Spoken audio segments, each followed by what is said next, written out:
What's going on, everybody? Welcome back to the channel. I'm Steven, and in today's video, I'm in an empty room.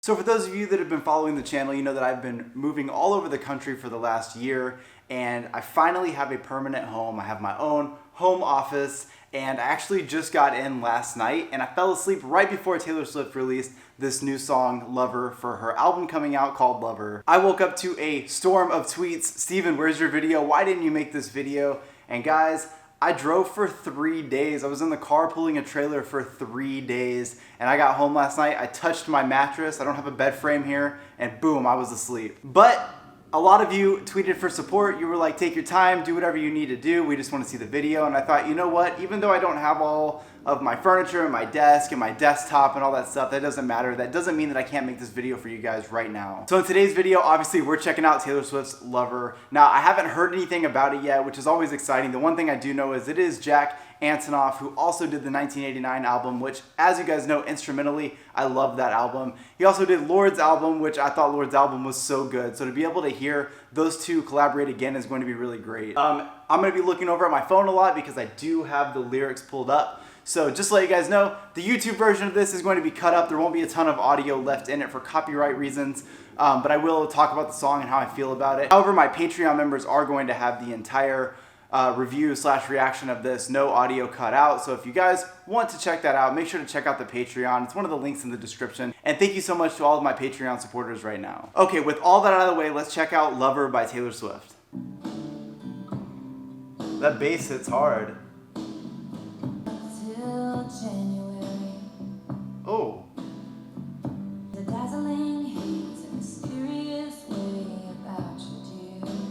So I know there's no official music video to this song yet, but is anyone getting that feel of her singing this in, like, okay, I'm gonna bring out my Riverdale because I watch a lot of Riverdale. The speakeasy that they have under Pop's Diner, this is where I imagine Taylor Swift singing this song, just having that sort of like 50s, 60s inspired kind of theme around you, because that's kind of the vibe I pick up off of the singing so far.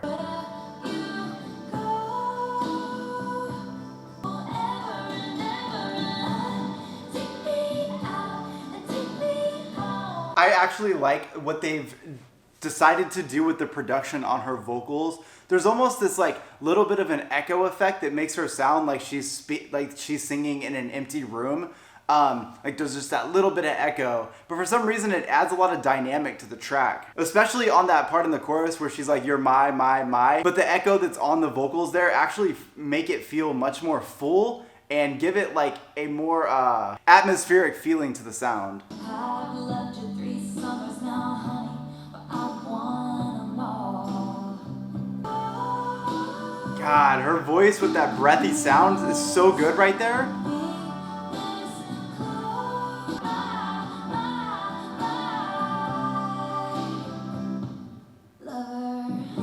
I'm actually really excited that she's like so in love and so happy right now. Here's the thing, Taylor does such a great job writing what all of us want to hear. Everyone loves a song about heartbreak or a song that is rooted in heartbreak, because those are when you tend to get the most emotional and honest version of somebody. So if you hear a song that's like, you know, Dear John or something like that, or The Moment I Knew, you hear songs like that and you directly like sort of plug them back into your life, and you're able to relate to those on a real personal level. And Taylor's always done a great job about delivering that. I think of the Red album immediately as far as lyrics go, that is an album that you can straight up just relate to the entire time. However, on the other side of that, to hear her singing a love song in this type of style, and you can feel that same honesty and emotion in it, knowing that she wrote this about Joe, her significant other right now, in my personal opinion, it gives off that same vibe. Like, I feel like I want to plug this in and relate it to my life. She says things like, we could let our friends crash in the living room, this is our place, we make the call. Or we could leave the Christmas lights up till January, this is our place, we make the rules. Like, it's you and me together, so we don't have to follow any sort of trend or what we're supposed to do. We do whatever we want because this is ours that we've created together. And it makes me have sort of a moment to hear her in this situation where she's being so positive about her relationship and it's going so well. And I think that, as the fan base following her probably feels that same way, because you've seen her go through so many ups and downs in relationships, but to finally find stability and finally be putting out an album about happiness, I think is a really big moment for her. And I think that, a lot of the fans are going to jump on. I'm sure some people are going to be upset that it's not as sad, but if I recall correctly, The Archer had a pretty deep impact too. So I think the Lover album is actually going to give us a pretty good mix of emotions in that, because I think that's just something that we've come to expect from Taylor Swift. I take this magnetic force of a man to be my lover. Oh, I like that. My heart feels free. All your dirtiest tricks for me. Like, even for a more basic instrumental, to have her vocals sound like this, it's such a full feeling.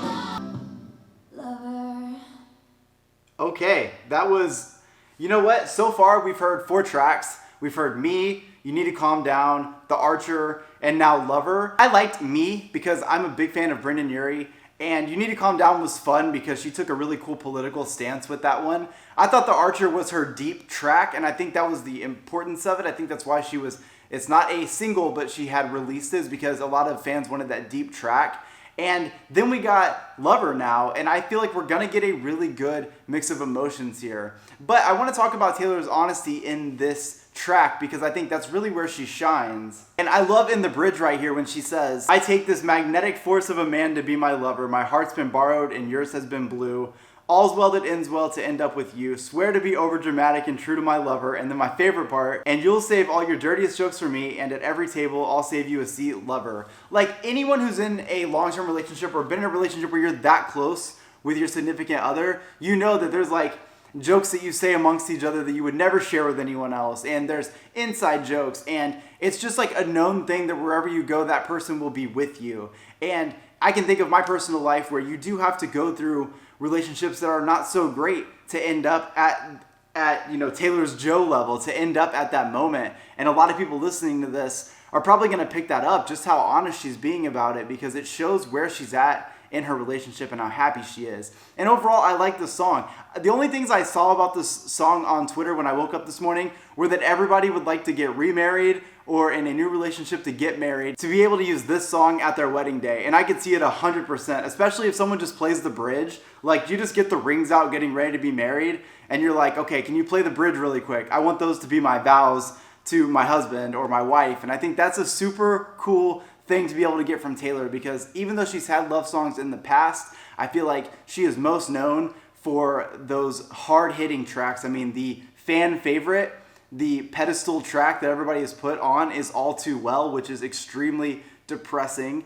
However, after I watched it on the Reputation tour and I watched her deliver it in a much happier way, I realized that because she's moved on from that feeling, that song doesn't feel the same to me now. However, when I watched her perform it on the Grammys, that was extremely hard-hitting and kind of difficult to watch, because it sucks to see somebody that you like to watch and you like to hear what they have to say, and you give some sort of a shit about their personal life, and then you see them crying on stage singing a song because you know how hurt they are in that moment. That's hard, especially for someone like me who empathizes with people. Hence the reason when I hear sad music, I tend to get sad about it, because I feel what you were probably going through at that time. But overall, this just gets me more stoked for next week when we're getting the album. I'm glad she dropped another track. I know there's going to be an official music video the day before the track. I will be on vacation, but I will have my camera and my laptop, so I will try to do the official video. And then, of course, we're going to do the Lover album as soon as it drops. I'm going to stay up late. As soon as it comes out, I'm going to listen to it with you guys and upload it. So if you guys are interested in checking that out, make sure to smash the subscribe button down below. You guys can also follow me on all of my social medias. I usually have Instagram and Twitter up here.